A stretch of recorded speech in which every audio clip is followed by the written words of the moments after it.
Good evening, everyone. I'm going to give just a minute or so to allow participants to join the call, but we're so grateful you joined us this evening. Bear with us. We're just going to give it another minute for people to hop onto the call.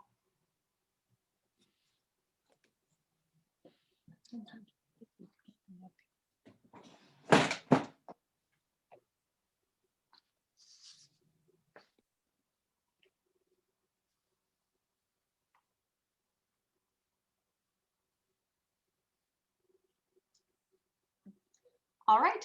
Good evening and welcome. My name is Carrie Kohler. I'm the Executive Director of the Women's Foundation of Greater St. Louis.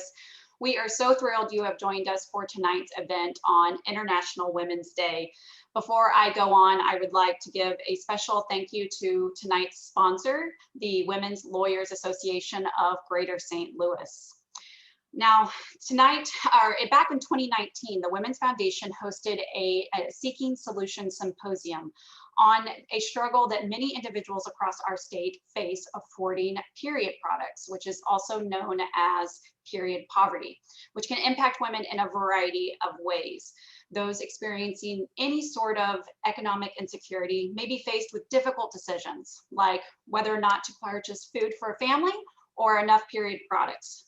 So this issue is something we want to certainly raise awareness on. And to further complicate the matter, Missouri is one of many states across the country with what is referred to as the tampon tax, meaning period products are taxed as luxury items rather than necessities, which are not as heavily taxed.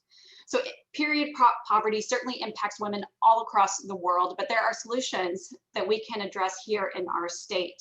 Tonight, we are joined by a panel of speakers, policymakers, and experts on this issue, including proposed state legislation that aims to reduce this barrier. Now, throughout tonight's program, we'll be sharing a variety of links in the chat box feature, so please be sure to follow along with us. Click those links to learn more on this issue. I would like to now introduce tonight's moderator, Leslie Greenman. She is our chair of the advocacy committee here at the Women's Foundation. So Leslie, I will throw things over to you now. Thank you, Carrie. I appreciate it. And again, we want this to be a very interactive event for all of you. So we do have a question and answer section. And while we're going along, if you have questions, we'd love for you to put them in the Q&A section, and we will get to them later in the event. So please feel free, as we're discussing these bills, to kind of add your questions. And now I'd love to welcome our speakers, which we are so blessed that they've taken the time. They've had a long day, many of them, so it's great to have them with us. So first, we have State Representative Rasheen Aldridge. He is right now sponsoring House Bill 406 and House Bill 318. I may be wrong, but tell me if I'm wrong. I am not seeing the slides that list our speakers on them. Are you all seeing, can somebody give me any feeling? Because I'm not seeing right now the slide that has the list of our speakers. Thank you, Carrie.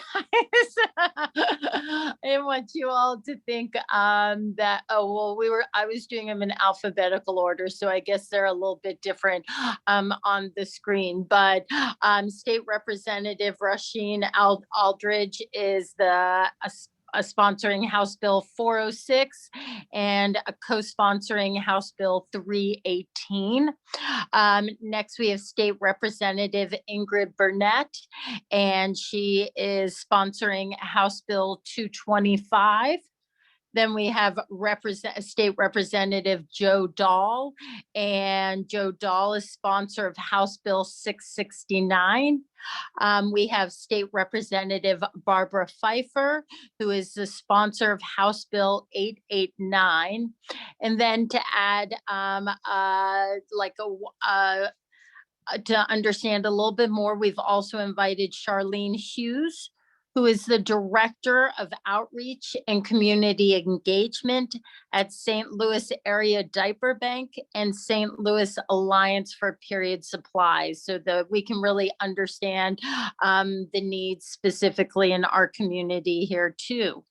So before we kind of continue the discussion, we just wanted to give you a brief overview of the bills that we're going to be discussing this evening. So hopefully you can all see it on the screen, but House Bill 406, House Bill 889, and House Bill 699 beginning October 1st, 2021. This bill reduces the state sales and use tax rate on retail sales of feminine hygiene products and diapers to equal the reduced sales state sales tax rate imposed on the retail sale of food. And then House Bill 225, beginning on July 1st, 2022, this bill requires every public school and charter school to provide period products in the restrooms of all middle school, junior high, and high school buildings in which there are students in grades 6 through 12 and no charge to the students. So now we'd really just love to begin by understanding why each of these representatives have decided that why this issue matters to them and what inspired them to propose their particular piece of legislation. So could you begin, Representative Aldridge? Absolutely. Can you guys hear me? Yeah. Awesome. Thank you guys so much for having me. My name is Rasheen Aldridge, or in the capital, you call me Representative Aldridge. Just call me Rasheen Aldridge, but state representative of the 78th District. And I'll start with, before the inspire, what got me to file the bill. So last year as a new freshman, I was one of the new members that came in after a special election. It was about 5 of us, 6, 5 from the Democrat, 1 from Republican. And I served on a committee called Children and Family. And we actually heard the bill that I sponsored last year that Representative Neely from the Republican side and Representative Gina Mitten from the Democratic side had worked together on this bill, because one of the bills had, getting rid of the luxury tax for female products. And I believe Representative Mitten had one that did that, but also got rid of them for adult diapers, knowing that that is also an issue for individuals like that on Depends, but adults who rely on this product to make sure that they can function on a day-to-day. So I was honestly flabbergasted to know that there was an additional tax for these products that my allies and my friend women did not ask for this to come down on them when Jesus Christ created them. So the fact that there was an additional tax for these, I don't want to just say women products, because we know we are our trans community, but these hygiene products just blew my mind. And I always, remember going to the store when my girlfriend would have me go to the store and get her these products. And I didn't know if it was cardboard or plastic, or if it was a liner, or if it was a tampon. But the fact that for me, my biggest thing while I'm a legislator, I feel like I'm here to make sure that systems that are oppressing people are being reversed, no matter if you are a person of color or if you're a woman. I know how it feels to be in front. And I feel like with this issue, I know how to also play a role as an ally, like I've seen many people do in the Black Lives Matter movement. So I feel like there's no additional tax on any male products. So why should there be additional tax on hygiene products that people can use? We continue to oppress people and say we care about them, but we're trying to dictate the way that their body should be instead of giving them the option to choose. So for me, it was about hearing about it and just as an ally, even though I don't use these products, understanding that I also play a role in standing next to all these great women on the call who are advocating for this, and how I can be a support as a man saying, yes, no matter if I don't use these products, there shouldn't be additional tax that is oppressing people that rely and need these products. Thank you so much. That was beautifully stated, and we are so grateful for all that you're doing. Representative Burnett, we'd also love to hear from you why this issue matters to you.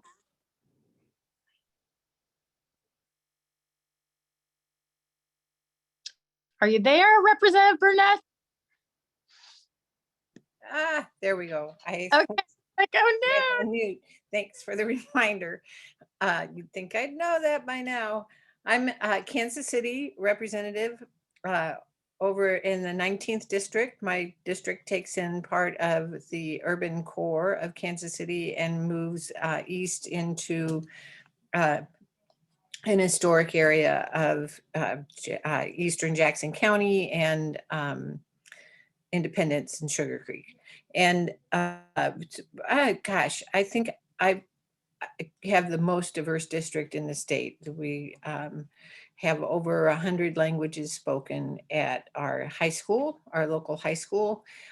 We have children who come from all over the world who live and go to school in the neighborhood. And, you know, I grew up, I'm a baby boomer, so I grew up under a certain assumption that, you know, this is just the way we do things, you know, this is, women just had to deal with, and as a child, as a girl coming into my maturity, it was just assumed you were going to deal with it. And that didn't work so good. And it doesn't work very well for children who are from different backgrounds and different cultural expectations. And so what this bill does is to require the schools to just provide those products in the restroom so girls can have their privacy and manage their cycle however it is appropriate for them. They don't have to go to someone and ask permission. Can I have, can I have this product? When it may be that's not really allowed, or that would be taboo for them to do that. So that's the primary driver. And then at the end of this bill, I also try to strike the language that prohibits any provider of abortion or abortion counseling to provide sex ed in the schools. There are parts of our state where Planned Parenthood, for example, is the only agency that would be available to provide accurate, reliable, medically sound sex ed. And it's just, there's no reason other than, you know, we want to make some kind of a political statement about abortion. There's no reason other than that to prohibit children from getting accurate sex ed that's, you know, appropriate. So that's my issue in a nutshell. Well, thank you very, very much. Representative Dahl, can we ask you the same question? What was important about this particular piece of legislation for you?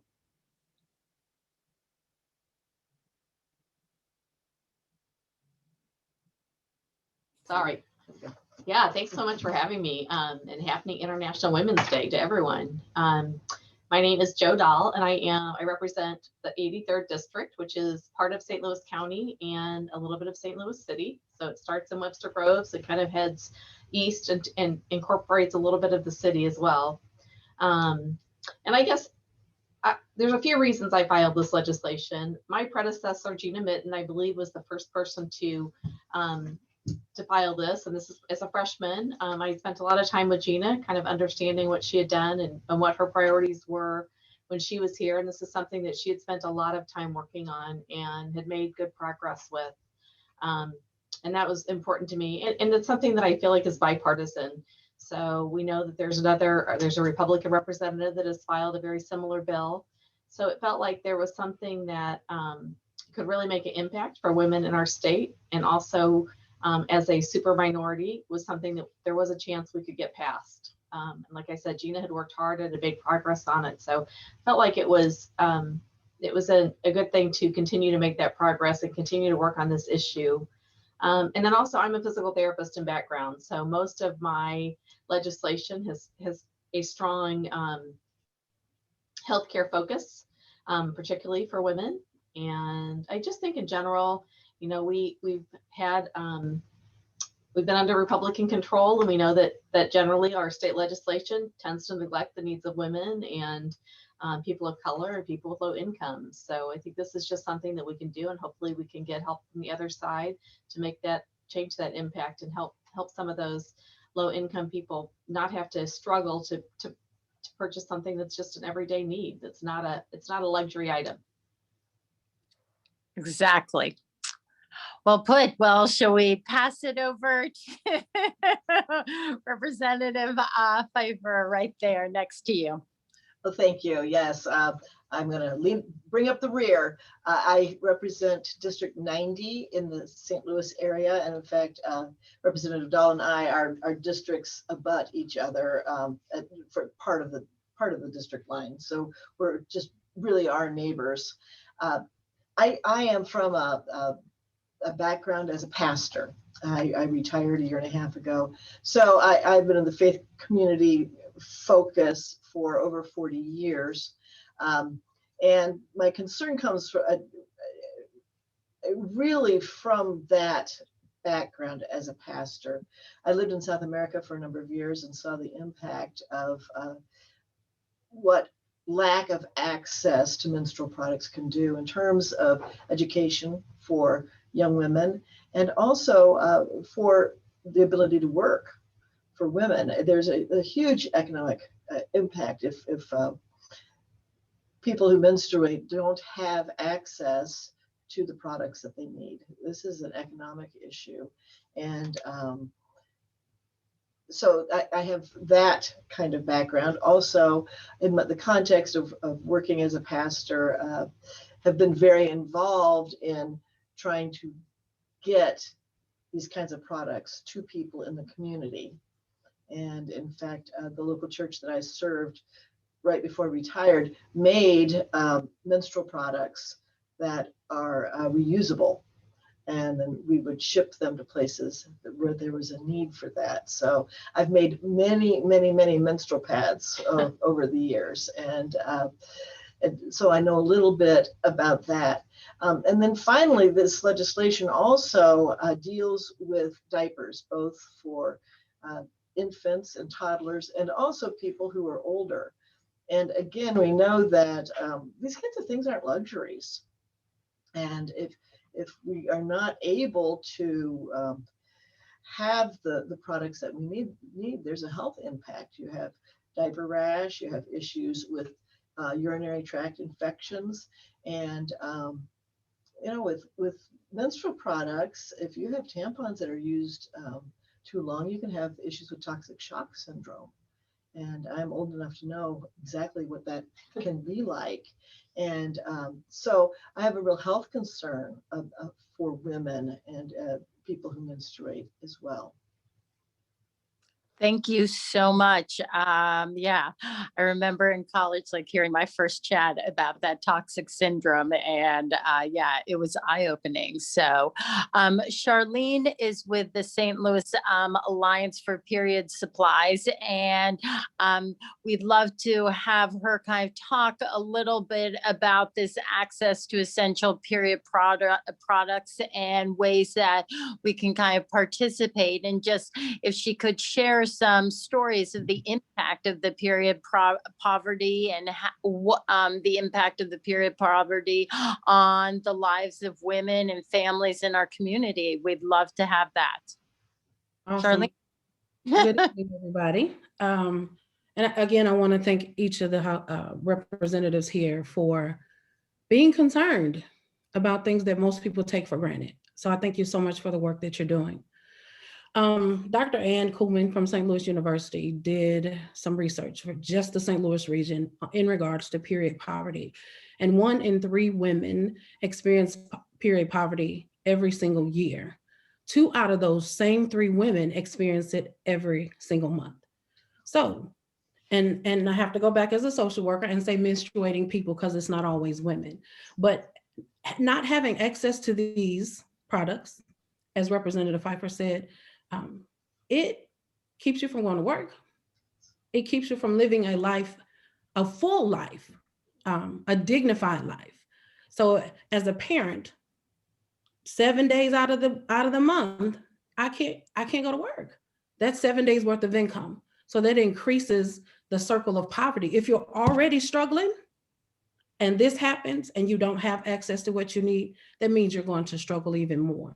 So it is very, very imperative that this tax goes down to make things just a little more affordable, but it's also imperative that we raise awareness that period poverty exists. I have to admit, I've been a social worker forever, but I really did not understand what period poverty and diaper need were until I got to the diaper bank, because all I thought about was food and clothes and utility assistance and finding someone somewhere to live. I did not think about those things that I took for granted. So period poverty is big in our region. We have probably six to nine current partners at the St. Louis Alliance for Period Supplies, but we have a waiting list probably of about 40 other entities. And that's in the metropolitan area, Jefferson County, Franklin County as well, that want to come aboard, because this is a huge issue for families across our region. So the need is there. And we have to make sure that they have access to it, just like you go to a food pantry. You should be able to ask for feminine hygiene products, but most people do not, because it is taboo. You just are not supposed to ask for things like that. You're not supposed to talk about things like that. So in addition to the legislation, we have to normalize having conversations about period products and about periods and how to access them, because that is one of the hugest barriers. One of the biggest barriers is just simply having the conversation. Then we can talk about the money, but the money doesn't even matter if I cannot have a conversation with you because society says I'm not supposed to, or my culture says I'm not supposed to. So we have to look at this in a holistic manner, not just financially, but we have to look at it culturally, familiar. Look at how society tells menstruating people that's hush hush. It shouldn't be hush hush. It's just as natural as going to the restroom. And we have to continue or start to normalize that and have conversations like we have conversations about everything else. I love that you said that, because I was so excited about the St. Louis Dispatch article. If anybody hasn't looked at it today, that came out, kind of discussing Representative Aldridge co-sponsoring Bill 318, and I made my husband read it, and he was so in shock. And so I want Representative Aldridge to discuss. He says, I don't understand. People in prison are given like toothbrushes, toothpaste. Why are women not given period products? And I just don't understand, why is there such resistance to this topic? And so Representative Aldridge, could you discuss, I think today, a lot of people were, I think, widely awakened and shocked by some of the things that women in prison have to use socks in their sheets and stuff because they don't have access to period products. Yeah, so last week we heard, or actually 2 weeks ago, thank God it's not being held up in corrections and public institutions. Representative Bill DeGroot has a bill that would allow hygiene products in women prisons. And like you say, you think this would be an obvious thing that people that are in prison that are females, this is such a basic need that this should be a given, but it's not, unfortunately.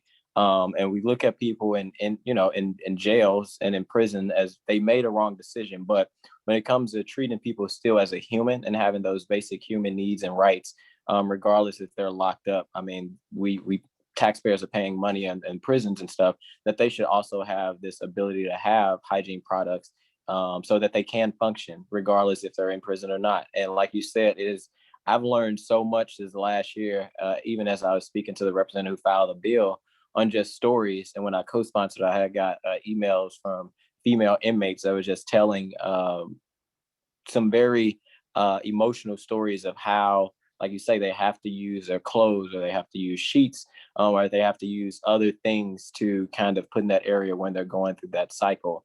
And that the corrections officers, they do have them, but they don't necessarily always offer them. Sometimes they offer sanitary wipes first before they actually offer hygiene products. And again, like the speaker before me said, we're talking about the basic needs for people to be able to function. Like she said, usually we think about food and we think about housing, we think about shelter. But if a person cannot have these products and make sure that their body, when it's that time of the month, is working properly and flowing so that they can have that protection, for us that may not have it, we may not think about it, but we're talking about people who are mothers, we're talking about people who are grandmothers, our sisters, that need these products to function. And it was beyond surprising to know that we're not, as we say in the legislator, making it where it's a shall. There's language where it say may or shall. May means, yeah, you may do it, you may offer hygiene products, but this bill would make it where they shall have to offer hygiene products to female inmates in prisons and in jails. It's just one of the things that Missouri is still behind on. Being in that Midwest, sometimes the change go right past us. But this is something that isn't a national thing. This is just a human rights dignity thing. That's why it was so easy for me to support this. Thank you so much. I love it that you say at times that Missouri be behind, because that leads a little into a question for Representative Dahl. There are a lot of states where this kind of pink tax or luxury tax has been eliminated. So I'd love to know a little bit more, if you could explain to people your bill and these other pieces of similar legislation, which are reducing the sales tax on feminine hygiene products and diapers. Can you explain what the current tax rate for period products is and what the new proposed tax rate would be? Absolutely. So currently the tax rate in Missouri for feminine hygiene products and diapers is just a little over 4%, which is the same as consumer goods. And we know that tax affects individuals and families with low incomes the most severely. With my bill and probably all the others, it would lower the rate to just above 1%, which is the same as the rate of taxing on essential food products. And just to give you some perspective, according to a study by the Missouri Department of Revenue, currently children's diapers cost Missouri families more than $157 million per year, and women's menstrual products cost more than $26 million a year. So that reduction in the tax rate would actually save Missourians over $11 million a year just in taxes, which is a huge savings, especially for our low-income families. Wow, those numbers are shocking. That is incredible. Can you also, Representative Pfeiffer, kind of talk maybe a little bit more about kind of the financial impact? What would the financial impact be kind of from this reduction? I think we can guess a little bit of it. I would be happy to do so. And I'm using, and I'll just show you all, it's something called the fiscal analysis. And so in the state of Missouri, when there is legislation that's proposed, that's going to have a fiscal, well, when there's legislation proposed in general, there's a nonpartisan group that does an analysis.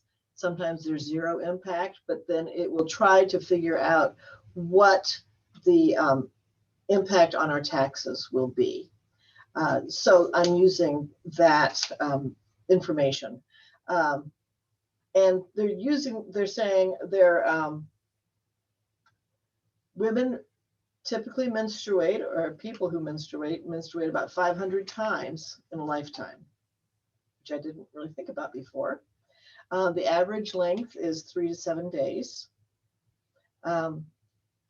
Typically 20 tampons during a cycle and 5 panty liners. So perhaps around 260 tampons a year, 65 panty liners.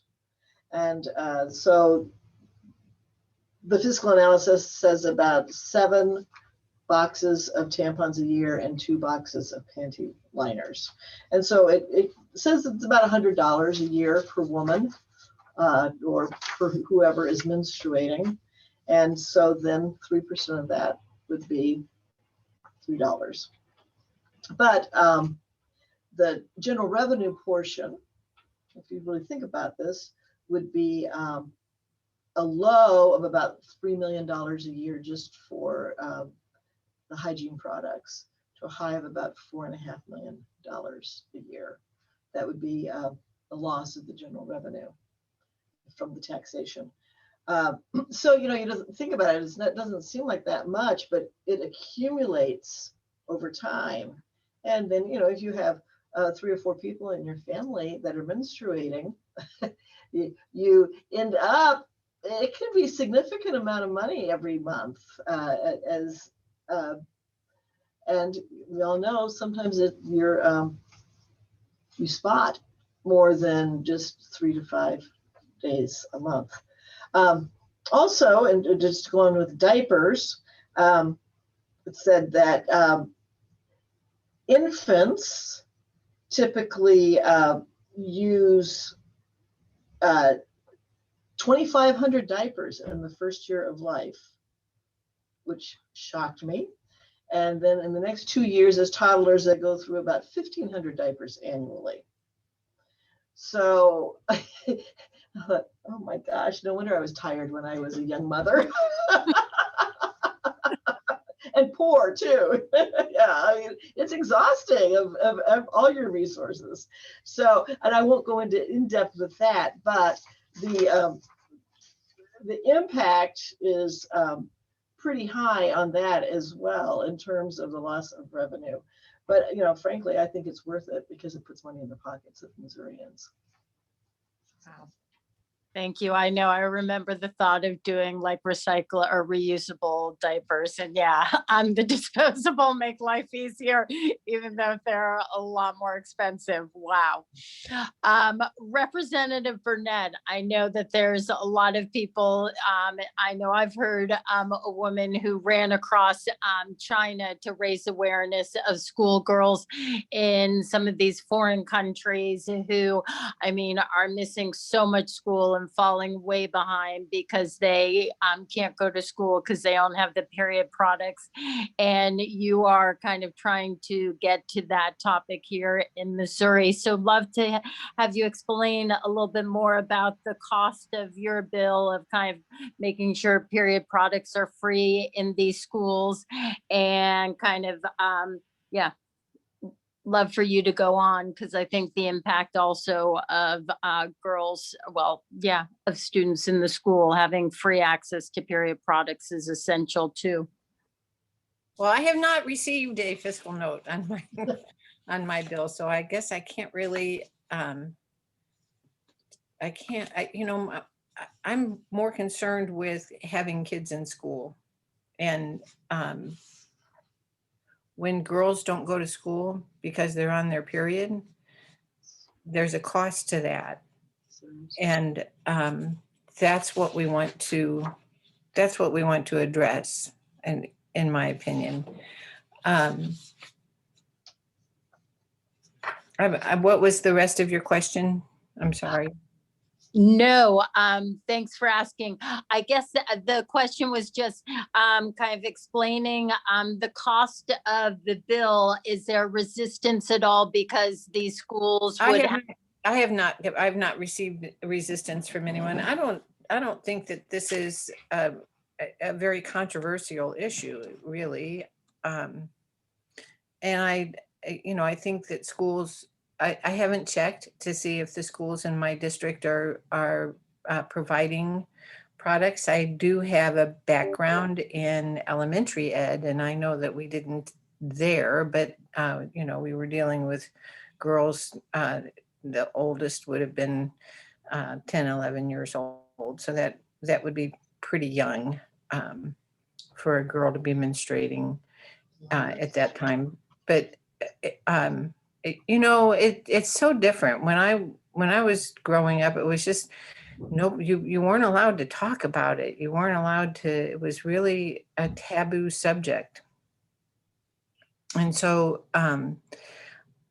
I think that has opened up some over the years. And I know that among the women that I worked with, we were happy to kind of pool our resources and just have them available as needed. So I don't see this as being a controversial thing. I just think it's an awareness, raising awareness.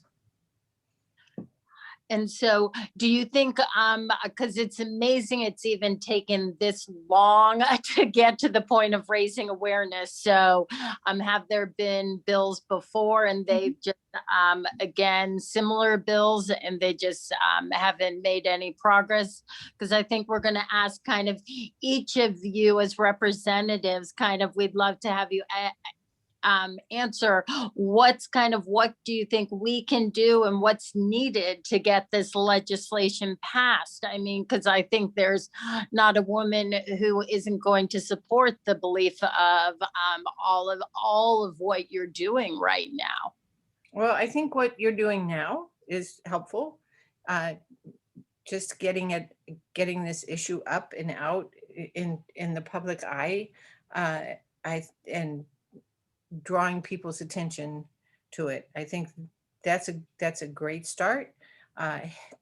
Keeping the conversation going, reaching out to not just to your elected officials, but to your the groups that you're involved with in your churches and your social groups, your book clubs.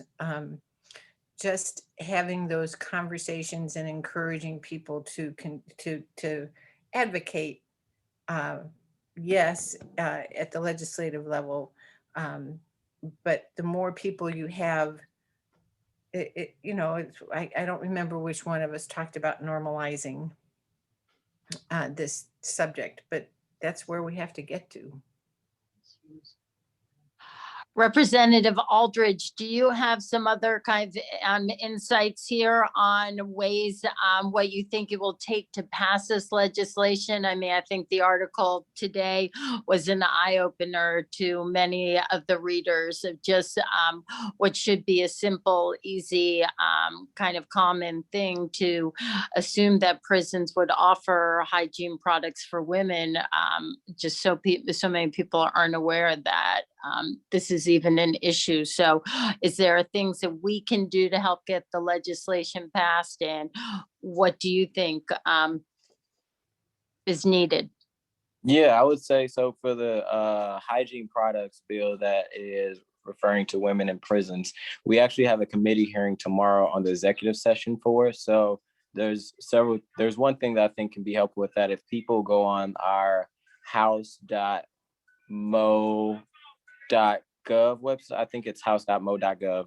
We got several of them, but house.mo.gov website, and you look up hearings, you'll see under corrections and public institutions, you'll see the chairman name Andrew McDaniel, calling his office and as the chairman asking him to make sure that this bill is voted out and that he supported as women or as allies to this movement. I would say for the bills that we discussed today, if it's been mine or Representative Joe Dahl's, Barbara Pfeiffer or Representative Burnett, reaching out to the Speaker, Vescovo, asking that, because I don't think that none of those bills this year have been referred. I'm looking at Ingrid's head saying no.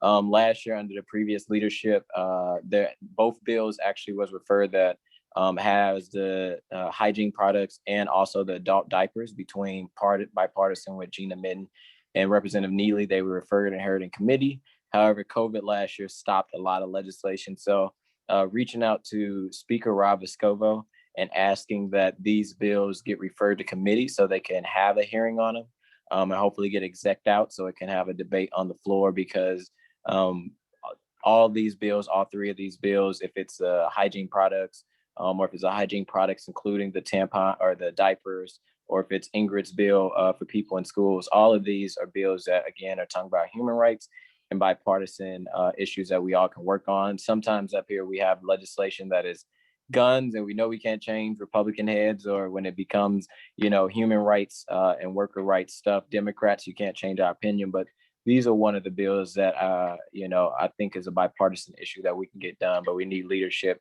to have these pieces of legislation referred to committee so that there can be a hearing on them, so it can move through the process onto the floor, over to the Senate, and then the governor signing it. We love it. Thank you. Representative Dahl and Representative Pfeiffer, I know you're both on the same screen, so maybe is there any other thoughts that you can offer us? I would just say, to continue that conversation, right? I think that being willing to talk about these issues, because I do think a lot of the times it's not that people don't want this, it's that they don't know it's an issue. That you, especially with the prisons, I mean, that's just, who would ever think that we don't provide feminine hygiene products for female prisoners or trans prisoners that need them. And I think, as Representative Pfeiffer said, anyone that's had a baby knows the expense of buying diapers. So anything that we can do to help with that, I think everyone is on the same page, because so many of us have experienced the cost of these things. The other thing I would just add is you could reach out to Representative Coleman, and she actually has filed a similar bill, but she could ask for the bill to be heard. She's the chairman of the Children and Families Committee. So she could be asked to hold a hearing on that, as well as, and I could put this in the chat if you'd like, but also the chairman of the Ways and Means Committee, which is Representative Wallingford. And again, just asking them to request to hear those bills in their committee. Because I think once we get it to committee, the odds of getting it to the floor are good, because it is something that is common sense. I wanted to also reiterate, communicating with the Speaker of the House of Representatives is crucial. Unless we get this scheduled in a committee, it's not going to go anywhere, obviously. And it's an important bill. I also wanted to encourage people to think about things like the Girl Scouts April showers. They do hygiene products when they do the April showers drive every year, and put in those kinds of hygiene products for menstruation. It would be really important. Also think about ways that you can donate. And that is not a policy solution. I am not trying to say that at all. We need to change the policy. But in the meantime, there are things that each of us can do by reaching out to our local food banks. And Ms. Hughes can probably speak more to places where you can donate personal hygiene products and diapers, because there are a bunch of different places in the St. Louis area where we can do that. And I want to make one final plug for adult diapers. They are per item about 6 or 7 times more expensive than baby diapers. And they are, if you look at the financial impact of these diapers, there are fewer people using them, but it's much more expensive, and it can be a huge financial problem for our elders. So that is part of this legislation as well. And I'm sure there's probably more people that would be using them if they could afford them.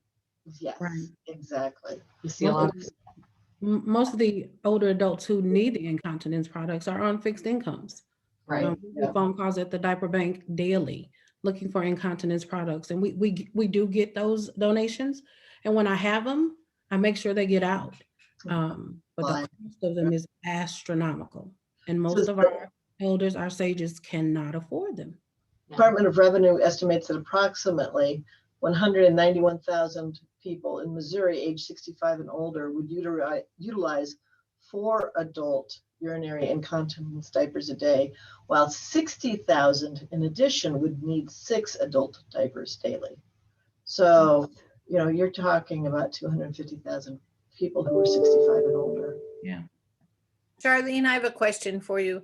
Do you know, is that covered by Medicare or Medicaid? Not at all, huh? Wow. The only time adult diapers just diapers in general may be covered by Medicaid is if whatever's going on with that person's body is so extreme and chronic. And then it has to be talked about. Like, it's not a given. So sometimes there are provisions, but you have to have a doctor that's well versed in written communication for it to happen. After a lot of So hoops. it doesn't happen that often. So Charlene, we really kind of wanted to hand it over to you for a little bit here because I think all of us have heard these numbers and are just overwhelmed by these, the daunting kind of sites. So what are ways that listeners can get involved with the efforts of the Diaper Bank and the Alliance kind of for pet supplies? Yeah, that's Well, the Yeah. St. Louis Alliance for Period Supplies is an initiative of the St. Louis Area Diaper Bank. And as you can see on your screen, there are multiple ways you can get involved. We have ambassador donation sites in just about every neighborhood in St. Louis City and some in St. Louis County. You can donate product because, as everybody has said up here, period supplies are extremely, extremely expensive. And if you're making minimum wage, that means you have to work, what, a week or two, maybe even 3, just to afford what you need to take care of yourself for a year. So that takes away from your other needs.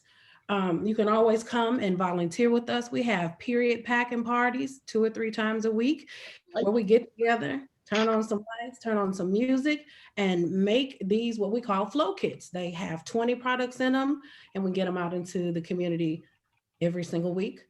Or you can contest. You see this t-shirt? I wear this t-shirt everywhere. And people are like, is that a tampon in that hand? And I say yes. So that allows me to talk about period. So these t-shirts are available for $35.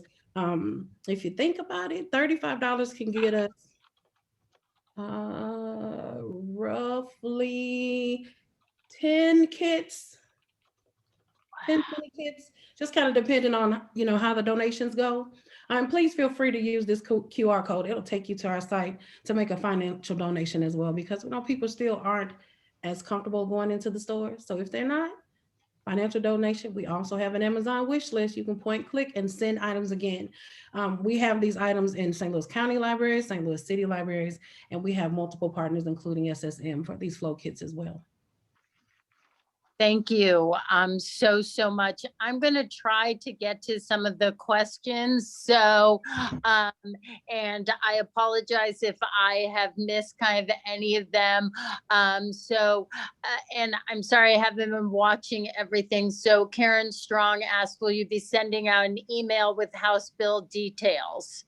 So I don't know if we can do that.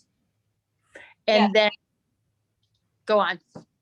We can do that. Okay. We can send, after today's event, we can definitely send out to all of the registered attendees information about the bills that were discussed tonight, along with, I know some of the individuals asked about contact information as well. So thank you, Barbara Pfeiffer, for putting down some of those contact information. We can share those as well.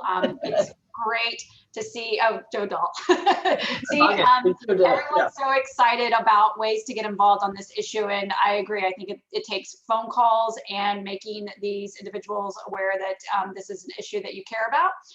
And so I think that's where you're going to start to see traction on some of this. So yes, definitely excited to see all the excitement from the viewers, and we can follow up with that information. The next question was, in addition to area libraries, where does St. Louis Alliance for Period Supplies distribute supplies? So as I stated, outside of the St. Louis County and the St. Louis City libraries, we have 7 to 9 partners who take care of the distribution. And those include SSM Perinatal, UMSL Triton Pantry. We have the Jefferson County, they are a collaboration out there. So there are multiple little nonprofits out there, but they're Jefferson County community. And then we have Eastside Health District on the other side of the water. So this is our first year for the Alliance for Period Supplies being official. So we don't have as robust of a partnership as others, but sometimes all it takes is a phone call to see what we have available, because when people are in need, we do what we can to make sure the need is met. Thank you. The next question, I think we touched on it a little bit, was it seems like there should be bipartisan support for these bills. And so people are just kind of curious what the opposition is. And I know you all kind of said you didn't feel that much opposition. It was more people just need to be informed, but didn't know if there was anything else anyone wanted to add to that answer to that question. Yeah, I'll add in. So the bill tomorrow, I'm hearing there will be an amendment added that takes away the word or the language for like tampon and pads and inserts it with napkin sanitizers. So it is not doing what the bill intentionally did, which is we'll see. The bill handler did tell me about that potential amendment tomorrow, which would be very unfortunate. And then I think when it comes to the floor, if it does, only pushback would be the fiscal note potentially on this, how, the state will lose the sales tax, but I don't think we're looking at the cost saving that it does to so many people, especially in a pandemic when people are struggling even more to keep their lights on and food on the table. And that little change can go a long way. So I think, price will be something. Anytime there's a fiscal note where we're losing money, you kind of got to justify that. But I think this is something that could easily be argued that it is ultimately a great cost saver in the long run to Missourians all across the state. And definitely not just low income, because with our COVID relief over the past year, we have zip codes from every area you can think of. So some of the most affluent areas, we had families coming through to get period supplies and diapers. So I don't want people to think of this as just a low income issue. This is a people issue. Thank you. I think that's really important that you said that. I appreciate you adding that comment. Another question is, do you know if St. Louis city and county jails provide products? I think they're meaning period products.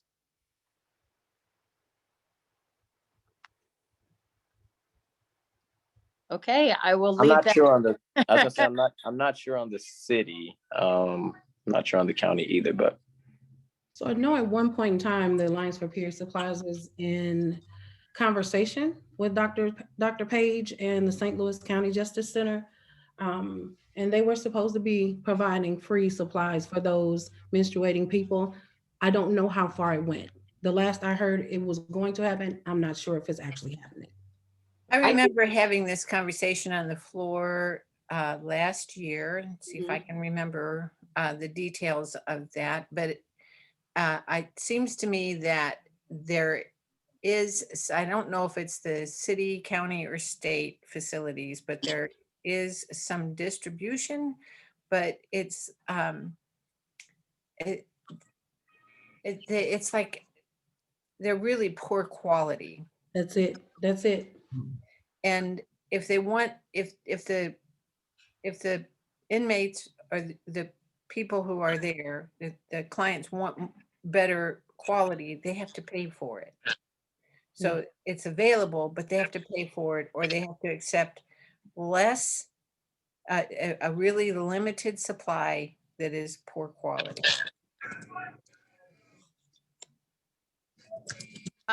I think that what I'm seeing the most in the rest of the kind of questions and answers is that people want ways to kind of follow up and take action steps. Some of them asked if we're going to have a follow-up with action steps. So if you, we're going to give everyone now kind of the emails for the representatives who have been on the call today.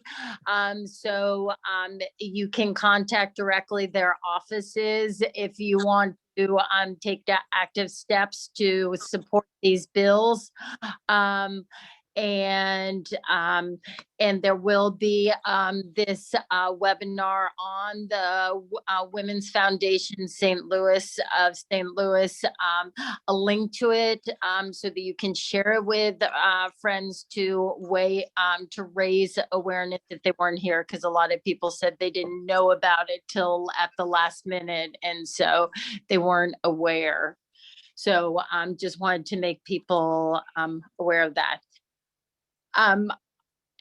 Is there any other kind of final comments from the representatives or from Charlene before we kind of put up your contact information? I just want to make sure we've given each. I have something I'd like to say.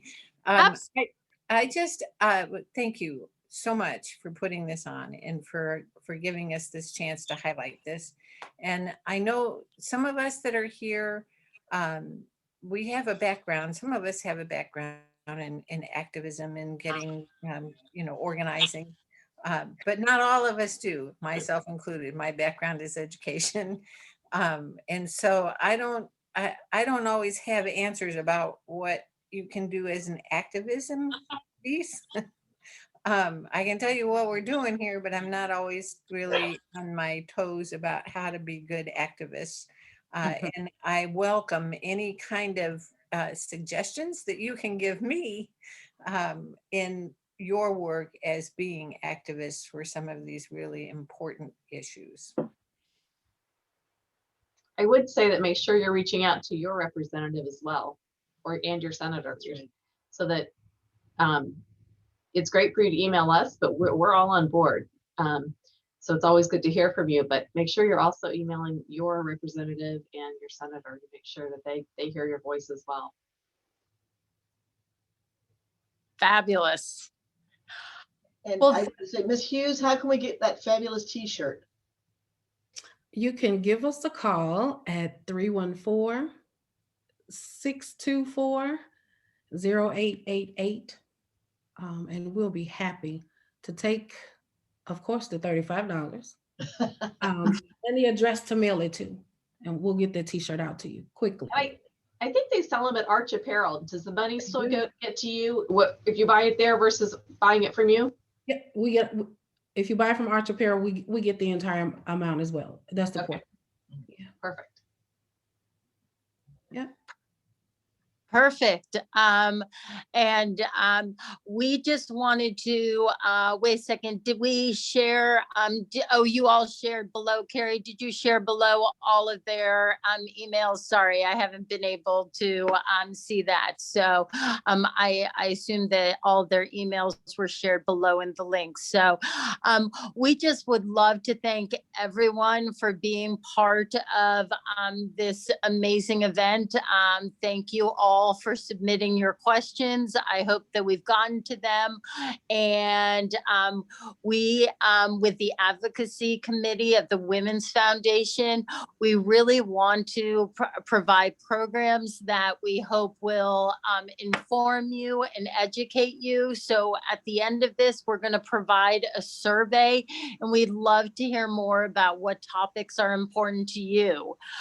So if you could just take that minute or so to answer that survey, that would mean a lot to us. And then we just wanted to again tell you, with the Women's Foundation of Greater St. Louis, ways that you can get involved. So we'd absolutely love you to kind of sign up for our e-newsletter. Oh my gosh, English. E-newsletter. Follow us on social media. And then we're very excited that we also have started an ambassador program. So we've got wonderful volunteer opportunities now that we've joined Rung for Women, and you can join our ambassador program. And then we've also now started what's become a Sustain Her program for just $5 a month. As little as $5 a month, you can help us kind of further our mission to advance the economic success of women in our region. So we'd love to have that. And then just wanted to kind of make you aware that later in this month, we are going to hit Equal Pay Day. Again, another topic that is close to all of our hearts. And on Equal Pay Day, we will be releasing our 2020 Women in the Workplace employment scorecard, where we are honoring in our community the best policies and practices that we're seeing with for working women and families and by different businesses. So we would love for you to kind of stay close to our organization and stay informed with more to come. And then just again, want to thank you all for joining us this evening. And we really want to thank our sponsor, the Women's Lawyers Association of Greater St. Louis, that helped us put on this event tonight. So we couldn't do this without each of you here and these representatives. I know their time is just so valuable. So thank you for joining us tonight. And we've loved having you all, and have a wonderful night. Thank you. It was great. We really appreciate it. Bye-bye. Thank you guys so much. Thank you. Have a good one. Thank you too. Women's Day. Yay. For sure. Yes, woo woo, International Women's Day.